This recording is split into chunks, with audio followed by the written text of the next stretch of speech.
Welcome today to the studios, and we're going to talk about many things. But one of the most important thing is we have in our studio Al Brown, Andrew Wood. Al, tell us more about yourself. What are you? What have you noticed so far regarding COVID? Well, I've been watching it ever since it started ramping up, and my the main thing I look at is a world count or status that comes out every day, indicating how many cases of the COVID 19 virus are around. Every day it goes up. Now, originally, about a couple months ago, there was a few things that I was noticing about it, and it led me to believe that the number of caseload was going to increase slowly over time, which we are seeing now. Uh, there's other things about it that I've gleaned from the media. Of course, we see a lot of what's going on down in the South about the antics of Donald Trump and the American people and the antics here of Canadians. I like to think on the positive side that we're getting ahead of this problem, but there's a long road ahead of us. I can't see this being settled for another year. And one Hmm. of the reasons for that is we have had some areas like Australia and New Zealand who, about a month ago, they were gloating about how they'd overcome the problem. Australia said they had no new cases for a while. New Zealand the same.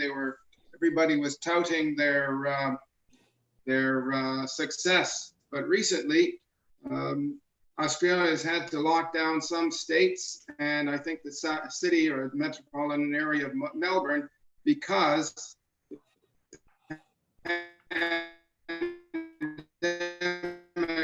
has made a reappearance. It's quite clear that this disease is very spreadable, and we're still only learning a lot about it. Right now, the biggest thing is that it is airborne, and everybody really must wear masks, at least Hmm. when they're in public areas. Yeah. Fortunately, from what I can tell, is wearing masks in the outdoors is unnecessary, provided, of course, you keep your social distancing. And that's good for me because I do like to get outdoors. Most people do of the summer. I don't know how we're going to handle it when we get into the fall and the colder weather, but because that means a lot more people are going to be congregating inside, or at least wanting to. But that is a problem for the future. Maybe we'll have a vaccine by then, maybe not. Yeah. Thanks a lot. Thank you. Welcome. And we're going to ask Andrew. Where's Andrew? Andrew, you've been to various places, and especially to China, where this COVID came from.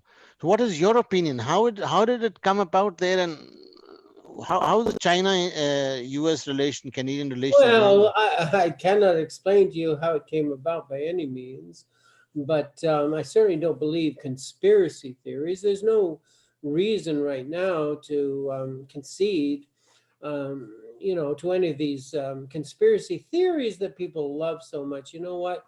The world is random enough, and bad things are common enough that we don't even need a conspiracy theory to make this happen. Yeah, well, I had been living in China for the past number of months before I came back at Christmas of 2019, so in December at the end. And so I had been teaching there. I had a contract there. I was intending to go back. I renewed my visa, so the work visa came through, and I was intending to go back at the end of January, beginning of February. And then, of course, the whole thing exploded and the flight stopped, and there was no way I was going to get back. And so, actually, it's interesting in that way, because I'm kind of marooned in Canada at the other end of the equation from what is usual.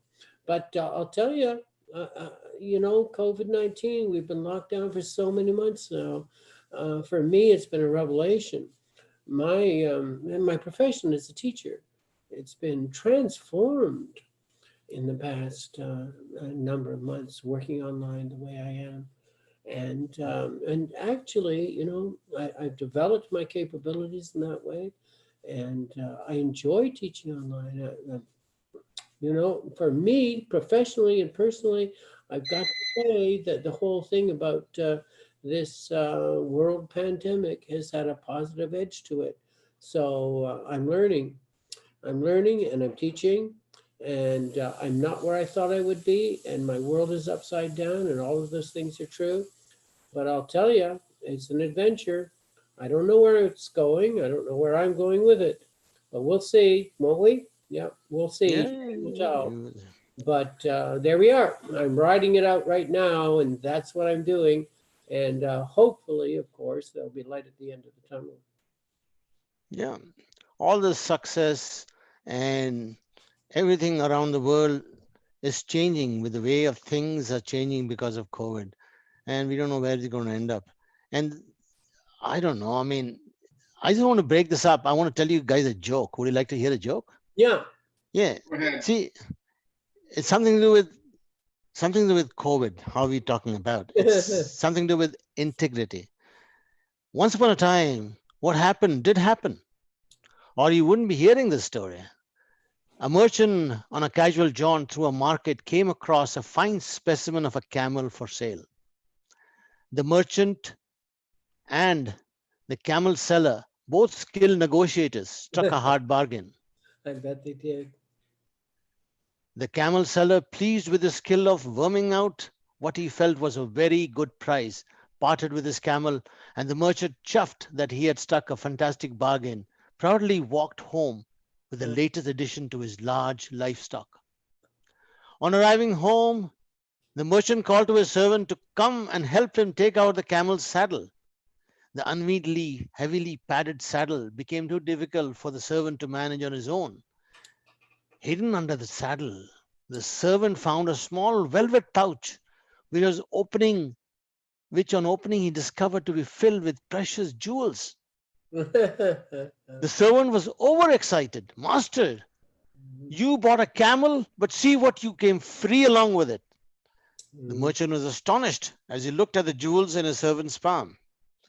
They were of extraordinary quality, Okay. sparkling and twinkling in the sunlight. I bought the camel, he said, not the jewels. I must return them to the camel seller immediately. Of course. The, Yeah. the servant was aghast. Mm. His master was totally foolish, really foolish. Mm. Master, no one will know. But the merchant headed right back to the market and handed over the velvet pouch to the camel seller. The camel seller was very happy. I had forgotten that I had hid these jewels in the saddle for safekeeping. Here, choose one of the jewels for yourself as a reward. The merchant said, I paid a fair price for the camel and the camel only. So no thank you. I don't need any reward. But as much as the merchant refused, the camel seller insisted. Of course. Finally, the merchant said sheepishly, actually, when I decided to bring that pouch back to you, I already took two of the most precious jewels and kept them for myself. At this confession, the camel seller was a bit flabbergasted and quickly emptied the pouch to count the jewels. However, he was very confused. All my jewels are here. What jewels did you keep? The two most precious, said the camel seller. My integrity and my self-respect. Yeah, the camel buyer. Camel buyer, I mean. Okay. Yeah, I have to change the thing here. How would you explain integrity to a young child? Ability to do the right thing. And self-respect. Yeah, those are two precious jewels. Or choosing to do the right thing when you could get away with doing the wrong thing. So anyway, this was just to break the thing. I wanted to give you something, what is happening now. You can't see what COVID is happening, but nobody knows. And somebody has to find out why this is happening. Nobody's coming back with the jewels. There is something wrong with the system. And I told you before also, this is a byproduct of the powers that be who want to reduce consumption, reduce the population on the earth. Okay, now we're entering into a conspiracy theory. This I is will not listen to conspiracy. it. This is No, basically I'll listen to it for sure. I will. Why not? because this is exactly why Bill Gates is in this business. I mean, he's spending Oh, Bill Gates. 10%, 10% of the budget of who Bill Gates is paying. So his favorite topic is Yeah, it camels, all fits. It COVID. all fits. Yeah, it does. Well, Sarab, I beg to differ on that. Yeah. I don't believe that anybody has had really had the capability to understand and control this pandemic. It's just being too big and too broad and too complex Well, for yeah, anybody to manage it. In it is. addition to that, I don't think the death toll, the meat chart, if you want to call it that, is going to be that great. Certainly, there will probably be as many as 1 million, maybe even 2 million dead by the time this is over. But out of a population of 7 billion, that is just a drop in the bucket. That's how many people there are on the earth. There is, however, there will be, I should say, some massive changes in our economy going forward, because right now there's a lot of businesses that are being held together primarily by government grants and maybe some loans and some belt tightening by their owners. But this cannot continue as it is.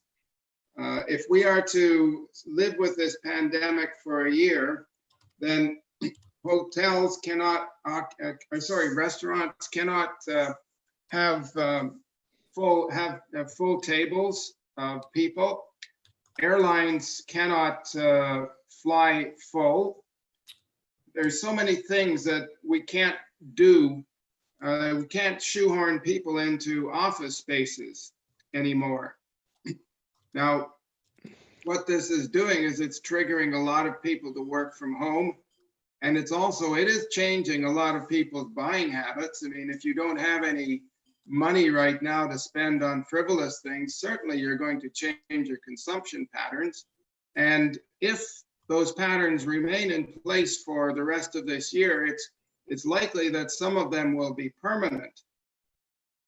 But a lot, in consequence of this, there's a lot of businesses that just will not be around 6 months to a year from now.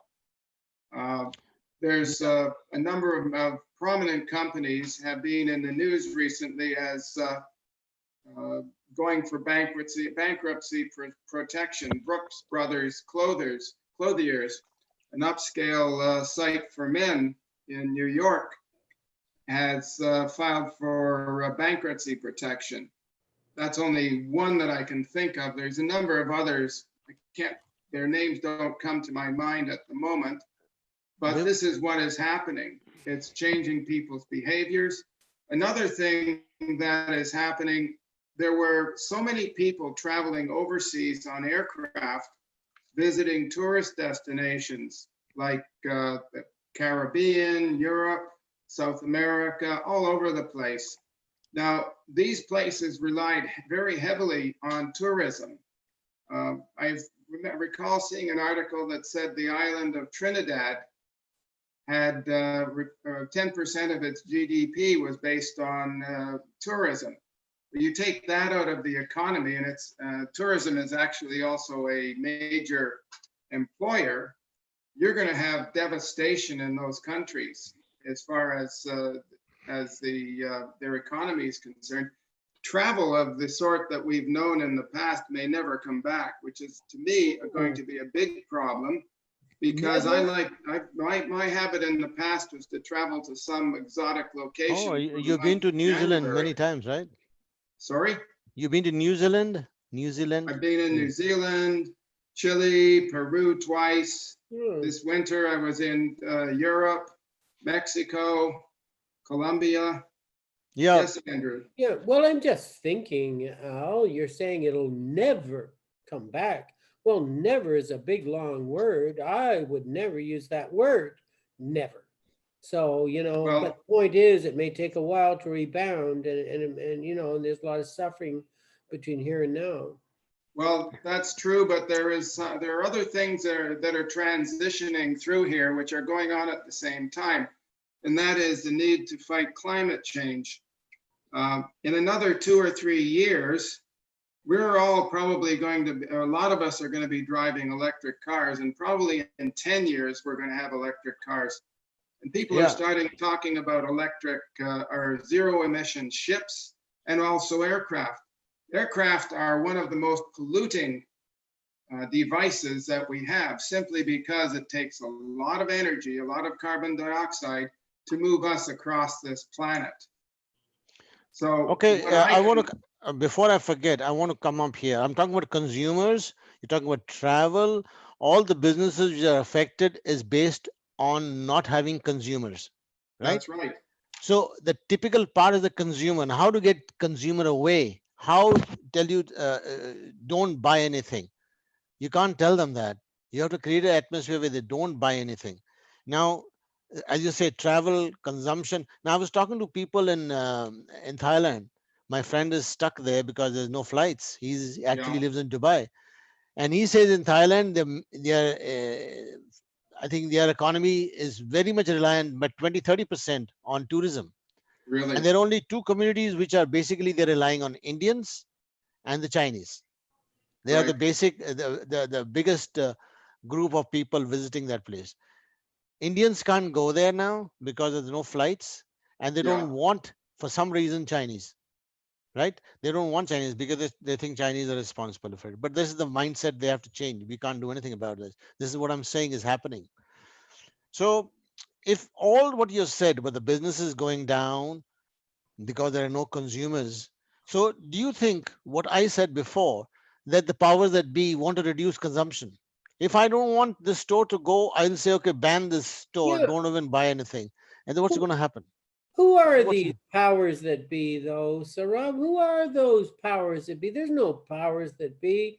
There's just stupid people, well, people trying to do the best they can. I don't see any powers that be controlling anything from behind the scenes. And I don't know where you'd be getting that information from. well, about 250 years ago, there was this guy by the name of Adam Smith, I think it was, who called the economy, the thing that ran the economy, an invisible hand. He couldn't describe what was going on. All he could see is that things were happening, what seemed to be according to a plan. What I see is that there are major factors that are impeding the economy at this time. First and foremost is access to the commercial establishments. If you go to any grocery store now, you'll probably find a lineup outside, and they'll only let so many people in. Well, people can only buy so much. So if they're restricting the number of people going into the grocery stores, then they're restricting the number of people or the amount of money that they can make. Now, the emphasis over the last 30 years has been for big box stores that bring in large numbers of customers and they deal with volume. Well, that can't happen anymore. What we need to do, and what does happen, and I've seen it, is that we have a lot more small stores. There's a corner store near me where I can go in and buy whatever junk food I want, if I want any, which I you don't. you eat junk food? No, Okay. I'm just saying I could. I go there to buy my lottery tickets. But the thing is, there's no lineups to get into that place. And what I foresee happening in future is there will probably be a move away from the big box stores to little retail units, which we used to have 10, 20 years ago. They've been largely taken out because of redevelopment. What has happened down on Yonge Street, south of the 40, or north of the 401, there used to be a thriving community in what was North York. And lots of little grocery stores along the way, flower shops and such. But that area is all being rebuilt into condo towers, and those little stores are gone. Instead, people go to the big box grocery stores for their food. Now, this is one of the things that I see is going to be changing the dynamics of consumerism. We can't get as many people into the stores as we could before. So the only way that retailers can get to the customers is they have to establish a lot of little stores. So imagine your local Loblaws isn't a big box store anymore. It's a little corner store or something like this. That's the way I see it's going to happen. Hmm. No. The I, same goes. I want to add on this before I forget.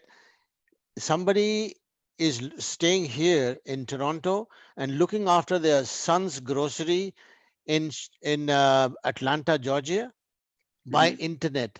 So she's ordering everything online and making sure his fridge is complete. This is going to be an automatic process. More and more online stuff is happening. Yeah. Well, Well, online is great. Online is great, but I wouldn't. But you don't need a large Walmart or Loblaw or Longo's or any of these to run those sort of operations. You need a warehouse like Costco or Amazon. That's all you need is a food warehouse. You don't need these big box, as I said, these big box retail stores. With regards to aircraft, one of the things they've been doing in the past is they've been trying to make planes that carry more passengers, teaching everybody like sardines, making the entire flying experience miserable. Well, in future, one of the things I can see happening, particularly when we go more towards energy, a zero carbon future, which is not that far away, is rather than airplanes, we may have airships, also called dirigibles. Yes, of course. But to make them work, we don't need a lot of them. And furthermore, we don't need giant air terminals to bring them in. You can have a dirigible dropping passengers all over the country, just like the old gray coach buses that used to stop in little community centers. So you'll be on that for about how many hours? 20, 30, 40, 50 hours? Well, sure, maybe a week to get halfway across the world. But the point is, you wouldn't be in such a hurry. I read a story like that, actually, Airborne, and the whole thing was that he was imagining the future of dirigibles, airships, and that may indeed be the future because they're not nearly as energy intensive. But I did want to respond to you, Al, with what you were saying earlier about the stores. And everything you're saying has an attraction to it because I'm all for small retailers. That's how families get fed, and that's how people thrive. But of course, the corporations are going to fight back. And if there's a vaccine, which, they're pushing a vaccine, well, hopefully there will be one. But if you get herd immunity from the vaccine, then the big box stores will be right back in business, will they not? That's true, but I'm not confident that this issue is going to go away. They're now talking about other diseases coming to the fore. There was news of a small outbreak, 1 or 2 people of bubonic plague in Mongolia. In Mongolia. And also some scientists in China were saying that there was another potential flu pandemic coming from hogs. Who knows what's going to happen going forward? And the question is, what sort of response does our government give to this? Do they set social distancing standards for everything? For example, you can't have people in office cubicles. Everybody has to be sort of spread out more than they have been. Rather than putting people in, say, 100 square feet of cubicle, like in the Dilbert cartoons, maybe they have to be spread further apart, more space in between them. Maybe the airlines will be obliged to not have as many people in each aircraft. I mean, there could be a size limit put on planes and a spacing limit. There was a limit that said that in middle seats would not be, I think the airlines did it voluntarily. The middle seats in aircraft would be left vacant, and now they're trying to put them back, trying to fill them back up because the airlines want to go back to their old model. Maybe regulation will say, no, you can't do that. Maybe regulations will push for less dense, smaller aircraft to be flying around. Ideally, I can see the governments regulating dirigibles for future, or at least zero emission aircraft. And I think the only solution to that is you can't go for size, really. And yeah. Before you finish that topic, I want to go exactly on what you're saying. You are talking about changing things the way people are going to handle people. The all consumer business is changing. yes, Now, let me say, for a start, we had MERS, right? Then we had SARS. They had the same potential. They had to set up a system. They set it up a system of entering and exit of the country from the airplanes, from the ships, and all that. But now it is totally different. They have set up a system where they're reporting new cases, new deaths. There's a system and they want to change you. Now, what is stopping from another virus coming? So if you're making all these changes, is it going to be to prevent these things from happening, or to be aware of uh, new viruses or new stuff which can make you do things like that? They're making it beforehand. They're making these plans, and this only will happen. Okay, you're saying it happened naturally, organically. Then so did SARS, so did MERS, but they stopped because they didn't want. They found a cure, or they don't have a vaccine for that. Why is this so special? So They have and a vaccine for that. They have a you're vaccine. frozen. no, they don't. And moreover, let me explain. Suppose Sarab, you have frozen on me. I have. No, you're okay on me, Sarab. You're okay with me. Sarab, We can Sarab, for a moment there, you froze on me. You should probably edit that out. Okay, we'll do that. I'll see that. Anyways, the problem here is the other pandemics or epidemics or whatever you call them did not get as intense as this one. And the other thing is that I think it's being revealed that there is a major threat that these sort of viruses could be cooked up in labs. Now, whether or not that's true, whether or not COVID-19 was cooked up in a lab is immaterial. The fact of the matter is that the path has been shown. People are saying it's possible to do it, and they will. It's just like terrorism. Up until the 1970s, the terrorists didn't try hijacking aircrafts, and one person did it and said, hey, this is cool. So they all did it. And after a while, they were shooting planes down. They were knocking planes out of the sky, killing people. The same sort of thing has happened over and over again. The technology is created, and then somebody comes along and figures out how to use it. I could cite a number of instances going back almost 150 years where new technology has come along and created problems, and as a consequence, certain regulations have been put in place. Now, the last time we had a serious pandemic, you're cutting out again. The last time we had a serious pandemic was 100 years ago. Spanish flu. Yeah. Sarab, you're frozen on me again. Okay, Sarab, you froze again on me. So I'm going to repeat something. The last time we've had a really serious pandemic was 100 years ago, and people have simply forgotten. Well, with the series of epidemics and pandemics we've had now, I think the mindset of regulators is going to change dramatically, and that in future, we're not going to be as free with all of this. People are going to change to a certain extent, and we're going to have to just live with it. Where things are changing, and as I said, it's not just the pandemic that's changing. It's the environment that's forcing changes.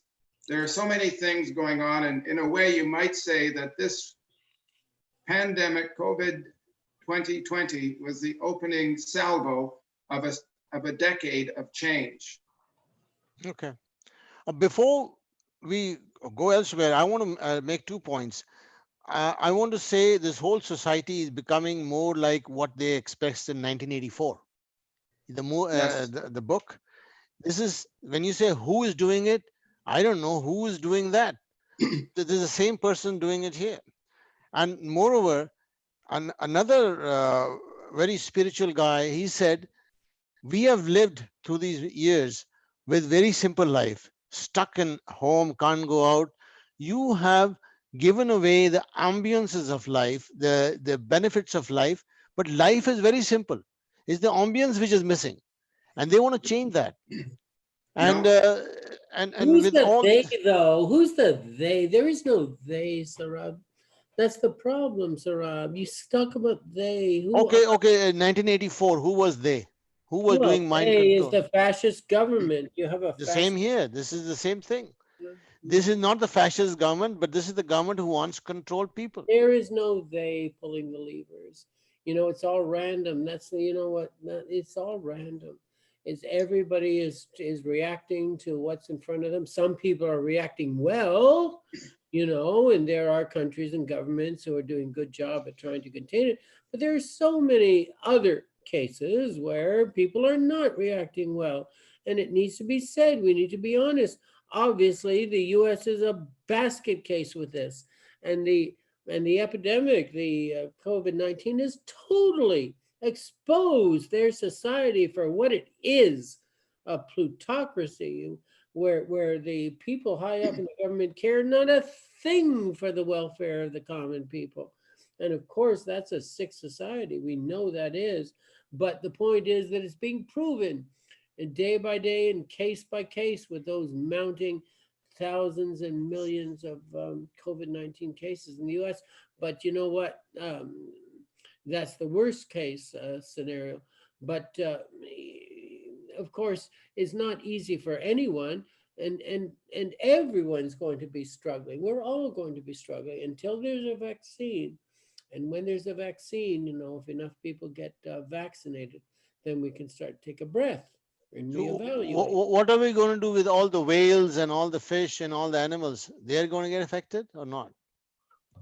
Yeah, well, that's a different issue, I do believe. When they start getting affected and everybody gets affected. Talking about whales, I just recently came across a very good, you know, joke. Like I would like to say that. Okay. Okay, a male whale and a female whale were swimming off the coast of Japan when they noticed a whaling ship.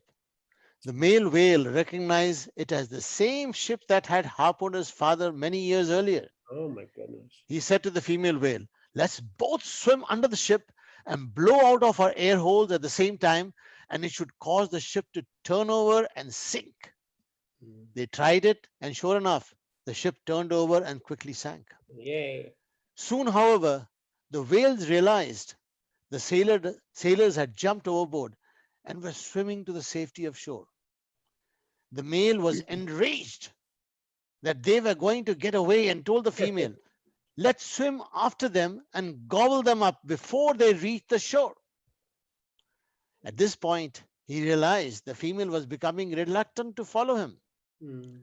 I can't do it, said the female whale. Why Why? not? Asked the puzzled male. Because? Because of what? Be- Look, she said, I went along with the blowjob, but I absolutely refused to swallow the semen.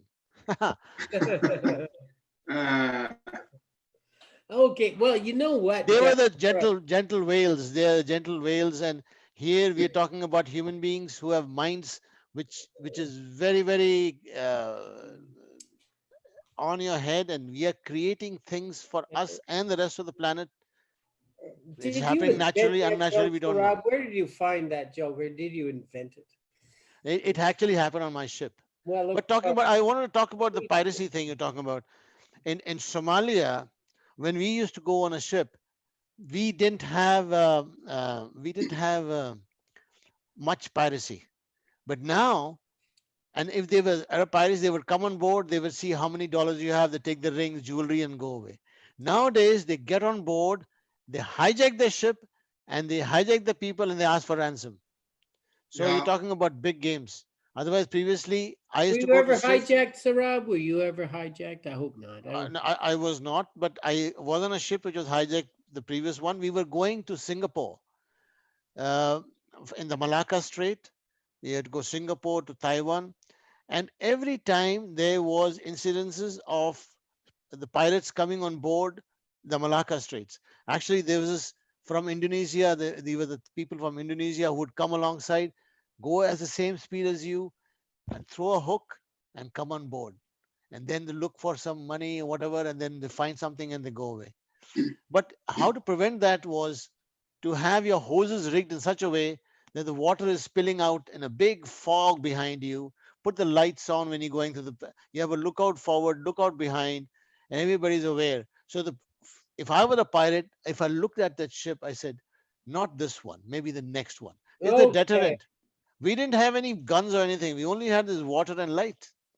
Nowadays, they're using guns and all. They have people on board. Oh gosh, the guns. Yeah. The guns. I have many stories regarding the sea. One of these days we should discuss this. You know, Yeah, you get stories when you're on the sea, more so than when you're teaching in a classroom. The teaching of much less dramatic. That's where I spent my years, was teaching in the classroom. And all these stories you have of foiling pirates, well, all the stories I have is foiling boys and girls that cheating on their math test in grade 4. uh, Well, there's what about? lots of stories to be told Yeah, that's the about idea. We everything in want the. our listeners to enjoy what we are telling them and get some value out of it. And now, to close this session, I would like, what is the message you want to give regarding COVID? What do you see in the future and how to protect yourself? Alex, we start from you. Well, the first thing I would suggest for anybody right now is don't don't go out and do any unnecessary spending. Cut back all your consumerism. Learn how to be more self-reliant, and if you're out of work right now, do your best to find something. Keep yourself busy. The worst thing that we can do is be unoccupied during this crisis. There will be big opportunities in future once there's is past for those that want them. In the meantime, just try and survive and don't worry about having everything that you've lost. It may come back, it may not, but each of us must plan for the future, not for the past. Great. Andrew, what would your Yeah, message all be? of that is great advice. Thank you, Al, of course. Yeah, well, my advice is going to be a little more down to earth because this is how I see it. How I see it is that yeah, of course, you know what, we've still got to stay in our little boroughs as much as possible. Here in Canada, we're talking about now, we're in Toronto, all of us. You got to wear your mask. You got to wear a mask, and it is no excuse that you left your house and you forgot.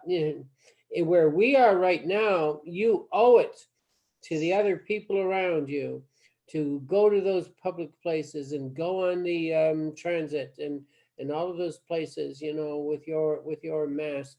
I had the pleasure of actually being on the Toronto Transit today, and I was so pleased to see that Canadians, by and large, are respectful people, and 95% of those people were masked and were staying apart. And that is wonderful because that shows that Canadians are prepared to pull together. And that is so different from some other places that we might not mention. But you know what? Until it's defeated, it's not going to be defeated. So, do the social distancing, stay at home as much as possible, wear a mask when you have to go out, clean your hands with sanitizer all the time. And, you know what? When the vaccine does come, you be sure to be first in line to get one of those shots, because that'll be the thing to do. That'll be the thing to do. Wonderful.